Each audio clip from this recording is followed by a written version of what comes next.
लक्षात कोणाला ठेवणार तुम्ही, की ज्यांनी बरोबर. पूर्ण केले का ज्यांनी चांगला परफॉर्मन्स केला. या हास्यास्पद चाललेल्या जगामध्ये आपली नाचक्की होते. मग भारताचा केंद्र सरकारचा प्रमुखच जर आपल्या पंतप्रधानांना पूर्वीच्या मानत नसेल, तर 47 ते 52 पर्यंत जे निर्णय घेतलेत भारत आणि केंद्र सरकारने, ते म्हणजे तुम्ही काय रद्द ठरवता? मग जगामध्ये काय त्याची प्रतिक्रिया? मूळ मुद्दा त्यातला काय आहे, की किती दिवस तुम्ही सत्तेवर राहिलात याप्रमाणे तुमचं मूल्यमापन होणं. मुळात हा मुद्दाच चुकलेला आहे. 47ला पंडित नेहरू पंतप्रधान आहे. तुम्ही तुमच्या कारकिर्दीमध्ये काय काम केलं? पंडित नेहरूंनी पहिली गोष्ट म्हणजे IIM, IIT सारख्या संस्था उभारल्या. BRC आणलं, इस्रो आणलं. म्हणजे आता कोविडमध्ये आम्ही थाळ्या वाजवल्या, हे तुम्ही मांडणार आहात? ह्याच्यावर डिस्कशन होऊ द्या ना. हं. तर आपलं कालपासून मी बघतोय नुसतं वर्तमानपत्रांमध्ये, सगळ्या टीव्ही चॅनलमध्ये खरोखर जगामध्ये नाचक्की व्हायला लागली आहे. नमस्कार, मी संकेत आणि आपण पाहत आहात मुंबई आउटलुक. काल नरेंद्र मोदी यांचा प्रधानमंत्री म्हणून 12 वर्षांचा कार्यकाळ पूर्ण झालेला आहे. या 12 वर्षांच्या कार्यकाळाचे जर दिवस आपण मोजले, तर ते न भारताचे पहिले प्रधानमंत्री पंडित जवाहरलाल नेहरू यांच्या कार्यकाळापेक्षा जास्त कार्यकाळ झालेला आहे आणि हा दिवस जो आहे, तो एन-डी-एने आणि केंद्र सरकारने त्यासोबतच ज्या ठिकाणी भाजपची राज्य सरकार आहे, तर त्यांनी हा दिवस साजरा केलेला आहे. मुळात एखाद्या पदाला म्हणजे पदावरती बसून किंवा ते पद ग्रहण करून किती वेळ झालेला आहे, किती दिवस झाले, किती वर्ष झालेत, ह्यावरून तो कार्यकाळ किंवा त्यांचं काम हे चांगलं आहे असं म्हणता येईल, की खरंच काम केल्यानंतर त्यांच्या कामाच्या आधारावरती त्यांचा तो कार्यकाळ चांगला आहे की वाईट आहे किंवा काय जे काय त्याचं मूल्यमापन आहे, ते त्यांच्या कामाच्या आधारावरती करायचं असतं, की किती वेळ त्यांना त्या पदावर बसून झालं या आधारावरती करायचं असतं, हा एक मोठा प्रश्न आहे. सोबतच प्रधानमंत्री म्हणजे पूर्व प्रधानमंत्री देशाचे पहिले प्रधानमंत्री पंडित जवाहरलाल नेहरू यांच्या कार्यकाळाशी नरेंद्र मोदी यांची तुलना होते. तर अशी तुलना खरंच योग्य आहे का? कारण प्रधानमंत्री म्हणजे जवाहरलाल नेहरू यांच्या कार्यकाळामध्ये त्यांच्यासमोर अनेक मोठी चॅलेंजेस होती. तशी चॅलेंजेस आज नरेंद्र मोदी यांच्या समोर नाहीयेत. अर्थात त्यांच्यासमोर वेगळी आव्हानं आहेत, वेगळे चॅलेंजेस आहेत. या दोघांच्या कार्यकाळाचं तुलना होऊ शकते का? हा एक मोठा प्रश्न आहे. आणि ह्याच प्रश्नाला घेऊन आपल्या सोबत चर्चा करण्यासाठी अनंत गाडगीळ सर आहेत. गाडगीळ सरांची वेगळी ओळख करून द्यायला नको आहेत. म्हणजे ते एम-एल-सी राहिलेले आहेत, विधान परिषदेचे आमदार राहिलेले आहेत, काँग्रेसचे ज्येष्ठ प्रवक्ते म्हणून कार्यरत आहेत, राज्य प्रवक्ते, राष्ट्रीय प्रवक्ते म्हणून त्यांनी काम केलेलं आहे. सर, मुंबई आउटलुकमध्ये तुमचं स्वागत आहे आणि आभार व्यक्त करतो की तुम्ही आम्हाला वेळ दिलात. जसं मी सुरुवातीला म्हटलं की 2 प्रधानमंत्र्यांची तुलना करणं हा एक नंतरचा मुद्दा येतो. प्रथम फक्त किती दिवस पूर्ण झालेत या आधारावरती त्या व्यक्तीच्या कामाचं मूल्यमापन होऊ शकतं का? असं आहे, की एखादा मुलगा शाळेमध्ये हं, शाळा सुरू झाल्याच्या दिवसापासून शाळा संपेस्तोपर्यंत हजर राहिला. हं. तर तो बघा त्यांनी पूर्ण दिवस कंप्लीट केले, पूर्ण केले म्हणून तुम्ही त्याचा सत्कार करणार का 100 पैकी 100 मार्क मिळवले, या हं. मुलाचा सत्कार? लक्षात कोणाला ठेवणार तुम्ही, की ज्यांनी बरोबर. दिवस पूर्ण केले का ज्यांनी चांगला परफॉर्मन्स केला. या हास्यास्पद चाललेल्या जगामध्ये आपली नाचक्की होते. 1947 साली स्वातंत्र्य मिळाल्यानंतर पंडित नेहरू पंतप्रधान झाले. जवळपास 6,200 दिवस ते पंतप्रधान होते. म्हणजे 47 ते 52चा काळ तुम्ही विसरायचा. म्हणजे 47 ते 52 तुम्ही पंतप्रधान त्यांना मानायचं नाही. अहो, तुम्ही जर पंतप्रधान त्यांना मानत नसाल, म्हणजे आज मोदीजी व्यक्ती म्हणून सोडून द्या. देशाचे पंतप्रधान म्हणजे केंद्र सरकारचे प्रमुख आहेत. मग भारताचा केंद्र सरकारचा प्रमुखच जर आपल्या पंतप्रधानांना पूर्वीच्या मानत नसेल, तर 47 ते 52 पर्यंत जे निर्णय घेतलेत भारत आणि केंद्र सरकारने, ते म्हणजे तुम्ही काय रद्द ठरवता? मग जगामध्ये काय त्याची प्रतिक्रिया? कशाचाही विचार करायचा नाही. दुसरं असं आहे, मूळ मुद्दा त्यातला काय आहे, की किती दिवस तुम्ही सत्तेवर राहिलात, याप्रमाणे तुमचं मूल्यमापन होणं. मुळात हा मुद्दाच चुकलेला आहे. कारण बरं. 47ला पंडित नेहरू पंतप्रधान आहे. तुम्ही तुमच्या कारकिर्दीमध्ये काय काम केलंत? पंडित नेहरूंनी पहिली गोष्ट म्हणजे IIM, IIT सारख्या संस्था उभारल्या. BRC आणलं, इस्रो आणलं, म्हणजे विज्ञान क्षेत्रात, आंतरराष्ट्रीय क्षेत्रात, अणु क्षेत्रात, नॉन अलाइन्ड मूव्हमेंट आंतरराष्ट्रीय राजकारणामध्ये मूव्हमेंट सुरू केली. चिकार गोष्टी सांगता येतील, तासभर त्याच्यावर बोलता येईल. तो तुम्ही इतिहास लोकांपुढे मांडणार आहात का कोविडमध्ये आम्ही थाळ्या वाजवल्या, हे तुम्ही मांडणार आहात? ह्याच्यावर डिस्कशन होऊ द्या ना. हं. नुसतं आपलं कालपासून मी बघतोय नुसतं वर्तमानपत्रांमध्ये, सगळ्या टीव्ही चॅनलमध्ये खरोखर जगामध्ये नाचक्की व्हायला लागली आहे. नाही, पण या दोघांच्या काळ म्हणजे एक तर तुलना होऊ शकते का? हा एक प्रश्न. म्हणजे काळ वेगवेगळा आहे, चॅलेंजेस वेगवेगळे आहेत. नेहरू ज्या बॅकग्राऊंड मधून प्रधानमंत्री झाले ते वेगळं आहे. नरेंद्र मोदी ज्या बॅकग्राऊंड मधून प्रधानमंत्री झाले तो एक वेगळा काळ आहे. तर मुळातच तुलना होऊ शकते का? कशी तुलना करणार? कारण नेहरूंचा तुम्ही काळ बघा. नेहरूंना 15-16 वर्ष तुरुंगवास ब्रिटिशांनी भोगायला लावलेला आहे. मोदींनी एक रात्र तरी घालवली आहे का कशामध्ये? तुरुंगामध्ये म्हणजे आंदोलनात्मक. दुसरं असं आहे की नेहरूंची एवढी श्रीमंती असून, घरदार चांगलं असून त्यांनी स्वतःला देशाच्या स्वातंत्र्यात झोकून गेलं. त्यानंतर सत्तेवर आल्यानंतर सुद्धा नेहरूजींनी जे संबंध मगाशी मी सांगितलं त्याप्रमाणे प्रत्येक क्षेत्रामध्ये त्यांनी भरीव कामगिरी केली. मग याचं तुम्ही मूल्यमापन करणार आहात का? त्यावेळेला त्यावेळेला आंतरराष्ट्रीय राजकारणामध्ये सुद्धा परिस्थिती वेगळी होती. अमेरिका किंवा रशियाच्या कचाट्यात न सापडता आपण अलिप्त धोरण स्वीकारायचं, हे त्या काळामध्ये इतकं प्रचंड यशस्वी झालं होतं, की नेहरूंना एक जागतिक अ, नेतृत्व म्हणून मानायला लोकांनी सुरुवात केलेली होती. हा नंबर 1 चा मुद्दा. आंतरराष्ट्रीय घ्या. राष्ट्रीय राजकारणामध्ये आपल्याकडे त्यावेळेला जेव्हा ब्रिटिशांनी देश आपल्याकडे स्वाधीन केला, आपल्याला स्वातंत्र्य मिळालं, त्यामुळे आर्थिक परिस्थिती चांगली नव्हती. जे काही सोनं होतं असं म्हणतात इतिहासात, की ते ब्रिटिश लोकांनी सगळं घेऊन दिलं. आंतरराष्ट्रीय राजकारण इकॉनॉमी तुमच्या चलनाकरता सुद्धा सोनं आवश्यक असतं. मी काही अर्थतज्ञ नाही, पण जे काही वाचलंय ते. बरोबर. अशा सगळ्या भीषण परिस्थितीमध्ये ॲग्रीकल्चरमध्ये आपण कमी होतो. ह्याच्यामधनं त्यांनी पब्लिक इंडस्ट्रीमध्ये म्हणजे पब्लिक सेक्टर मोठ्या प्रमाणात त्यांनी उभे केले आणि त्यानंतर मग भारताची प्रगती व्हायला लागली. एक प्रकारचा वेगळा काळ सोशलिस्टिक पॅटर्नवर त्या काळामध्ये होता. त्याच्या तुलनेत तुम्ही तुलना होऊ शकत नाही. त्यांना मोदीजींचा काळ कसा होता, की त्यावेळेला भारतामध्ये सेटअप चांगला झालेला होता. डॉक्टर मनमोहन सिंगांनी जे नवीन आर्थिक धोरण आणलं, त्या धोरणामुळे कितीतरी तुमची आज आपल्या देशाची प्रगती झाली.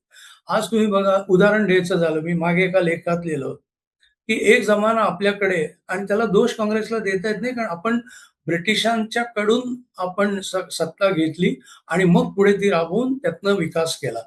एक जमाना आपल्याकडे अ, अँबॅसेडर किंवा फियाट या 2च मोटारी होत्या.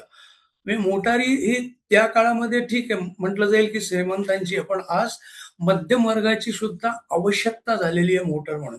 एक आर्किटेक्ट या नात्याने व्यवसायाने मी सांगतो, की पूर्वी जेव्हा आम्ही बिल्डिंग डिझाइन करायचो, मग मुंबई असो, पुणे कॉर्पोरेशन असो, 3-3, 4-4 कुटुंबाच्या मागे एखादी कार पार्किंग स्पेस आम्हाला म्युनिसिपल प्लॅनमध्ये दाखवायला लागायची. आता मध्यमवर्गीयांकडे 2-2 गाड्या, 4-4 स्कूटर, टू व्हीलर वगैरे असतात. ही प्रगती झाली.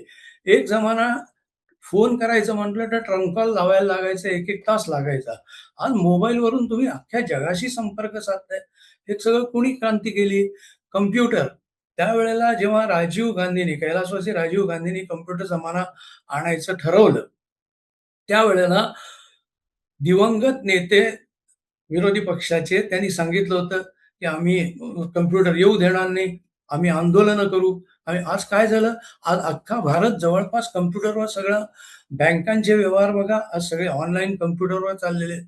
इतर गोष्टींचे चाललेले, विमानाची, रेल्वेची सगळ्याची बुकिंग सर्वसामान्य माणसाच्या हातात मोबाईल आहे. त्याच्यावरनं तो बुकिंग करतो वेगवेगळ्या ॲप्सवर. ही प्रगती कोणामुळे झाली? म्हणजे मोदीजी ज्यावेळेला सत्तेवर आले, तेव्हा ज्याला इंग्लिशमध्ये म्हणतात, की टेलर मेड सिच्युएशन होती. तुमच्या ताटात जवळपास सगळं वाढून ठेवलेलं होतं. ते फक्त तुम्ही राबवायचं होतं. ते केलेलं आहे. त्यामुळे कशाला आता तुम्ही डंके एवढे फिरवताय, की आम्ही हे केलं, ते केलं. आता कशी यांची कामाची पद्धत आहे बघा. काम करायचं थोडं आणि त्याचा गाजावाजा, त्याचा बोभाटा कसा करायचा. एक व्यक्तिगत माझं उदाहरण देतो. महाराष्ट्रातलं जे सरकार आहे, म्हणजे मी महाराष्ट्राचं का उदाहरण देतोय, कारण हे दिल्ली ते त्यांचं सरकार आहे. बरोबर. सातत्याने सांगितलं की मुंबईचा इन्फ्रास्ट्रक्चर विकास आम्ही केला.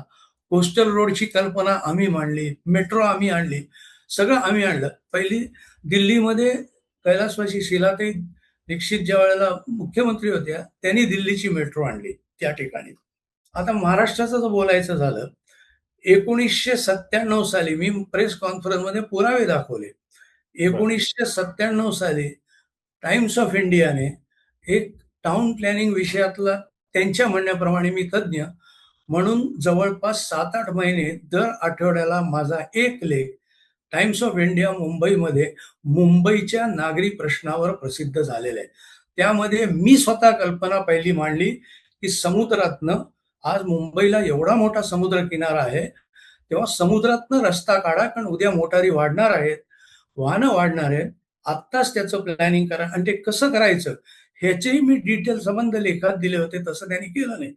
ही कोस्टल एक्सप्रेसची कल्पना मी 1997 जूनमध्ये मांडली. आपण वर्तमानपत्र काढून बघू शकता. गावभर बोबाटा चाललाय, आम्हीच आणली, आम्हीच कल्पना आणली. दुसरं उदाहरण देतो मुंबईतलं. चेंबूर पासून डिमेलो रोडला कनेक्ट करायला ईस्टर्न फ्रीवे आला. कोणी आणला तो ईस्टर्न फ्रीवे हे दाखवत आहेत. सगळं इन्फ्रास्ट्रक्चर आम्ही केलं. ईस्टर्न फ्रीवे ज्या वेळेला पृथ्वीराज चव्हाण मुख्यमंत्री होते, आमचं एकत्रित सरकार होतं, त्यावेळेला तो ब्रिज आणण्यात आला. एकही बरं. एकाही माणसाला तिथनं बांधताना बेघर केलं नाही. एका कॉलमवर सिंगल कॉलम स्ट्रक्चर त्याप्रमाणे प्लॅनिंग केलं. 14 किलोमीटरच्या रस्त्याला कुठेही टोल नाही. कुठेही टोल नाही. पण अख्ख्या गावभर पूर्वी दिंडी पिटायचे तसं, आम्ही बांधलं, आम्ही केलं, आम्ही बांधलं, असं चाललेलं आहे त्यांचं. नाही, पण आता हे तुलना होते का? म्हणजे का त्यांना सातत्याने नरेंद्र मोदी जे आहेत ते नेहरूंवरती बोलत असतात. नेहरू हा त्यांना त्यांच्या म्हणजे ज्या काही चुका आहेत त्या झाकण्यासाठीचा एक सोपा मार्ग वाटतो का? की नेहरूंवर टीका केली की झालं? त्यांचा असा समज झालेला आहे की नेहरूंवर टीका केल्यानंतर आपलं महत्व वाढतंय किंवा आपल्याला लोक आपलेसे करतायत.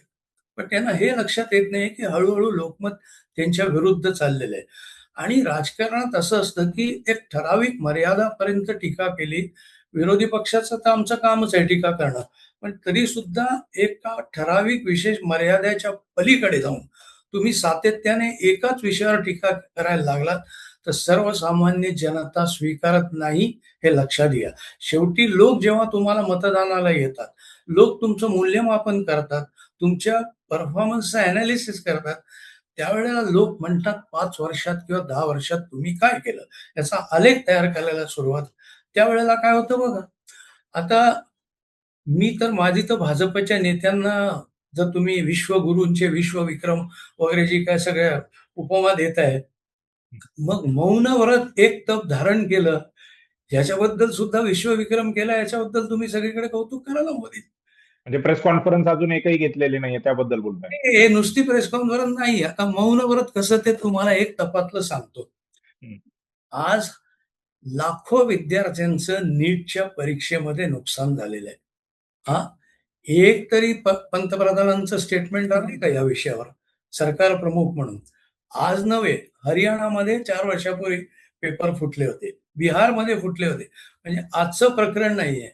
कुठल्याही नीटच्या प्रकरणावर अजूनही पंतप्रधानांचं साधं एक स्टेटमेंट नाही. नंबर 1.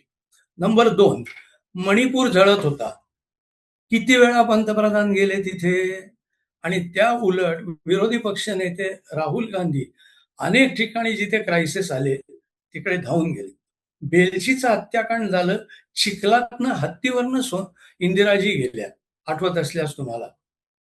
म्हणजे काँग्रेसचे जे जे पंतप्रधान झालेले आहेत, अशा अडचणीच्या काळात ते सगळीकडे धावून गेलेले होते. मणिपूर झालं, नीटची परीक्षा झाली.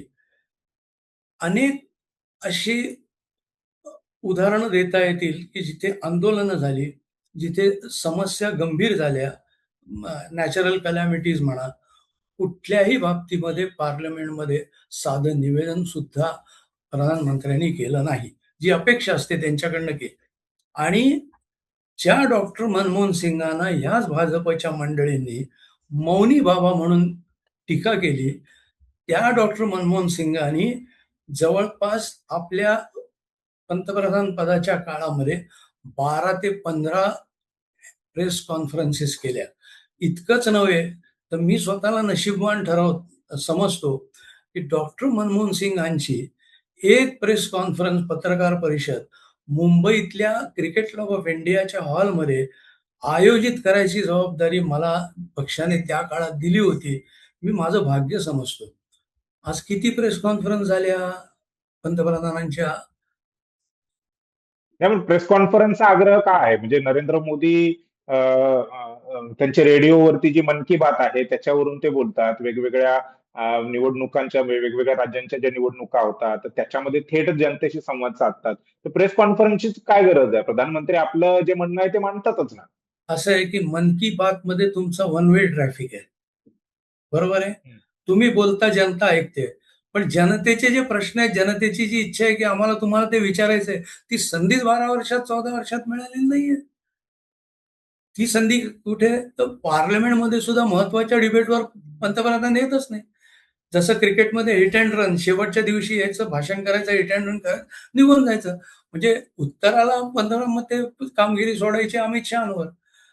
तेव्हा तुम्हाला माहिती आहे का, अमेरिकेमध्ये, इंग्लंडमध्ये, अनेक राष्ट्रांमध्ये अशी पद्धत आहे, की दरवर्षी खासदाराला आपल्या मतदारसंघात हॉल बुक करून लोकांशी संवाद साधणं हे आवश्यक आहे. ते करावं लागतं. अमेरिकेत त्याला सिटी ऑफिस मीटिंग म्हणतात. तर इथे म्हणजे एका ब्रिटिश खासदाराचा जो खून झालेला आहे अशा ह्याच्यामध्ये, त्याच्यावर हल्ला करण्यात आला होता. फार पूर्वीची गोष्ट आहे. तेव्हा अॅन्युअल मीटिंग ही लोकप्रतिनिधीला घेणं बंधनकारक आहे अनेक राष्ट्रांमध्ये. कशाकरता? नाहीतर मग ते सुद्धा टेलिव्हिजनवर येऊन किंवा लॅपटॉपवरून, YouTubeवरून पंतप्रधान सगळे बोलू शकले. पण तुम्हाला एक संवाद साधण्याचे तिथे एक लोकांना जे काही वेगवेगळे प्रश्न आहेत, ते मांडण्याची संधी लोकांना उपलब्ध होते. बरं ठीक आहे. काय झालं परवा परदेश दौऱ्यावर नेदरलँडमध्ये? एका पत्रकार स्त्रीनी प्रश्न विचारला, उत्तर न देता निघून जातात. आता त्याची काय जगामध्ये रिएक्शन झाली? इथे तर काही भारताचा किंवा काँग्रेसचा काही संबंध नव्हता. परदेशामध्ये गेलेले, उलट परदेशामध्ये अशा वेळेला त्या पत्रकार ज्या कोण भगिनी होत्या त्यांना उत्तर द्यायचं असं छान, भले ठणठणीत उत्तर द्यायचं, आमचं काही म्हणणं नाही, आम्ही स्वागत केलं असतं. पण भारताची प्रतिमा उंचावलेली असती. आज काय झालं की देशाचा पंतप्रधान परदेशात प्रश्नाचं उत्तर टाळतो आणि निघून जातो. ही चर्चा चालली आहे सगळीकडे जगात. पण आम्ही मात्र ते ऐकायचं नाही आणि आम्ही मात्र 4,000 दिवस पूर्ण केले, नेहरूंचा रेकॉर्ड तोडला वगैरे, वगैरे. अरे काय आहे? तेव्हा आता पुढे काय? म्हणजे ठीक आहे, 4,000 दिवस पूर्ण केले किंवा जे काही त्यांनी दिवस पूर्ण केले असतील. आता दिवसच मोजत होते की काय मला माहिती नाही, कारण मी ते मोजलेले नाहीयेत. परंतु पुढे काय आता? आणखीन त्यांचा कार्यकाळ बाकी आहे. किती अपेक्षा वाटते की ते काही सकारात्मक कामं जे आहेत, मग महागाईवरती असेल किंवा देशाची जी आंतरराष्ट्रीय पॉलिसी आहे त्या संदर्भात असेल किंवा इतर जी काही बेरोजगारी आहे, या मुद्द्यांना घेऊन ते कसं ऍड्रेस केलं पाहिजे प्रधानमंत्र्यांनी? काय अपेक्षा आहे तुमच्या? व्यवहारातले जे 3 महत्वाचे विषय असतात, रोटी, कपडा, मकान ज्याला म्हटलं जातं, त्या बाबतीत काय भूमिका घेतली आहे सांगा मला? जेव्हा इराण आणि अमेरिका युद्ध सुरू झालं, जपानसारख्या देशामध्ये तर ऑइल प्रोडक्शन नाहीये. सिंगापूरमध्ये सुद्धा त्यांनी ताबडतोब पावलं उचलली. प्रत्येक देशाने हा धोका ओळखला आणि त्याप्रमाणे नियोजन सुरू केलं. पेट्रोलचं वापरावर बंधनं म्हणा किंवा काय, जे काय असेल ते. आपल्याकडे हळू-हळू अचानक करता पेट्रोलचे रेट वाढवून टाकले. पेट्रोल वाढलं की महागाई वाढली. आता त्याचे भोग म्हणजे चाललंय काय माहितीये का, की इराण आणि अमेरिकेचं युद्ध सुरू झाल्यानंतर ज्या उपाययोजना करायला पाहिजे होत्या, त्या केल्या गेल्या नाहीत. कारण तो समजच नाहीये आर्थिक याच्या बाबतीतला आणि तो न केल्यामुळे महागाई व्हायला लागलेली आहे. लोक चिडायला लागलेले आहेत. बर्शन महागला, गॅस महागला, पेट्रोल महाग. मग आता दुसरीकडे लक्ष कसं लोकांचं वेध आहे. हे त्यांचं टेक्निक आहे. त्याच्यात ते माहेर आहेत, की जेव्हा आपल्या अंगावर एखादा इश्यू व्हायला लागला, तो डायव्हर्ट करण्याकरता मग आता पंडित नेहरूंचं नाव घ्यायचं. म्हणजे म्हणजे आता म्हणजे नशीब आमचं असं आहे, की इराण आणि युद्धाचा दोष इराण आणि अमेरिकेचा युद्धाचा दोष हं. त्यांनी पंडित नेहरूंना दिलेला आहे. हे आमचं भाग्य आहे. नाहीतर कदाचित उद्या म्हणाले असते, की पंडित नेहरूंमुळे ते युद्ध सुरू झालं. ठीक आहे. प्रधानमंत्री नरेंद्र मोदी यांची 12 वर्ष आपण बघितलेली आहेत. ती 12 वर्ष अगदीच केवळ म्हणजे सुरुवातीची 10 वर्ष जर सोडली तर भाजपचं सरकार होतं. तेवढी त्यांची मेजॉरिटी होती. परंतु 2024 मध्ये जर आपण बघितलं तर भाजपचं सरकार नाहीये, एनडीएचं सरकार आहे. आणि प्रधानमंत्री मोदी यांनी नंतरची म्हणजे 10 वर्षानंतरची जी काही तिसरी टीम आता त्यांची सुरू आहे, त्याच्यामधली जी 2 वर्ष आहेत, ती काय त्यांचं एकट्याचं सरकार आहे असं म्हणता येणार नाही. नेहरूंच्या काळामध्ये ते काँग्रेसचं सरकार होतं. काँग्रेसचाच म्हणजे त्यांना पूर्ण बहुमत होतं. आत्ताच्या काळामध्ये तसं काही नाहीये. परंतु म्हणजे त्यामुळे देखील ही तुलना करणं तसं संयुक्तिक राहणार नाही. परंतु म्हणजे असंही म्हणतात ज्यावेळी ही चर्चा सुरू झाली मीडियामधून त्यावेळी आणि विशेष करून भाजपकडून त्यावेळी अशी सोशल मीडियावरती एक चर्चा होती की कार्यकाळ म्हणजे सर्वात जास्त कार्यकाळ जे आहे शासक म्हणून तो औरंगजेबाचा देखील पूर्ण झालेला होता. म्हणजे जवळपास 17,000पेक्षा काही जास्त दिवस ते शासक म्हणून राहिले होते. तर तो कार्यकाळ बघता मग औरंगजेब पण चांगला शासक होता का? हा पण एक प्रश्न त्या निमित्ताने विचारला जातोय. त्यामुळे ही चर्चा अशीच चालू राहील. अजूनही 3 वर्ष जे आहेत नरेंद्र मोदी प्रधानमंत्री म्हणून राहणार आहेत. त्यांचं केंद्राचं सरकार अद्याप तरी पडत नाही. अंटिल अँड अनलेस काँग्रेस काही मोठी पावलं उचललेली की नाही. आता मला माहिती नाही काँग्रेस ती पावलं उचललेली की नाही. एकाच गोष्टीचा मी उल्लेख करतो, हां. की स्वतःची प्रतिमा जगामध्ये निर्माण करण्याकरता हं, म्हणजे बघा, काँग्रेसच्या राजवटीत जर कोणी परराष्ट्र दौऱ्यावर गेलं तर यांची पहिली टीका असायची. हं, याच पंतप्रधानांनी आता आवाहन केलं, की आता सगळ्यांनी परदेश दौरे बंद करा, मोटारींचा वापर कमी करा हं, आणि यांचेच मंत्री आता इतर लोकांना घेऊनही परदेश दौऱ्यावर चाललेले आहेत. दुसरं असं, की परदेश दौरा पंतप्रधानांना आवश्यक असतो. त्याबद्दल माझं दुमत नाही. कारण आंतरराष्ट्रीय रिलेशन्स असतात, काही प्रश्न, करार असतात. परंतु उठसूट तेव्हा तुम्ही जेव्हा परराष्ट्राला जाता, आवश्यकता नसताना, त्यावेळेला तुम्ही स्वतःची प्रतिमा निर्माण करायला जाता, देशाच्या प्रश्नाकरता नाही.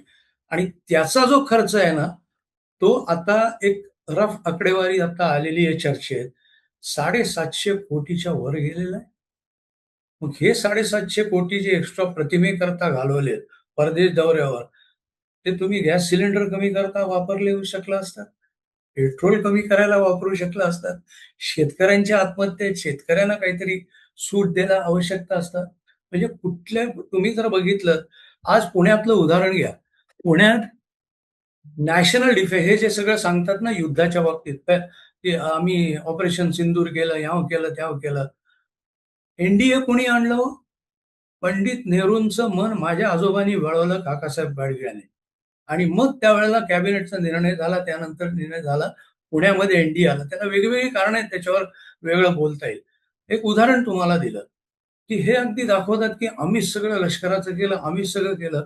मग मला सांगा, चीननी जेव्हा घुसखोरी केली, त्यावेळेला जगामधले काही सायंटिस्ट विविध पर्वतांचे जिथे बर्फाचे जे पर्वत आहेत, ते बर्फ कसे वितळतायत, कसे हे होत आहेत, याचा अभ्यास करत असताना विविध प्राध्यापकांना परदेशातल्या सॅटेलाइट मॅप नासाकडनं मिळाले आणि त्याच्यामध्ये चीनची घुसखोरी स्पष्ट दिसत असताना पार्लमेंटमध्ये सांगितलं गेलं, चीनने घुसखोरीच केलेली नाही. पुढचं त्याच्यावर पंतप्रधानांनी काही रिॲक्ट केलं नाही. तर ही किती गंभीर बाब आहे. पण आमच्याकडे नाही, वा, चीनचा प्रश्न छान पंतप्रधानांनी सोडवला.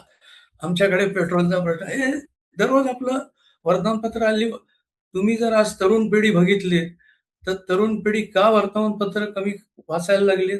तरुण पिढी का आज टीव्ही कमी बघायला लागलेत?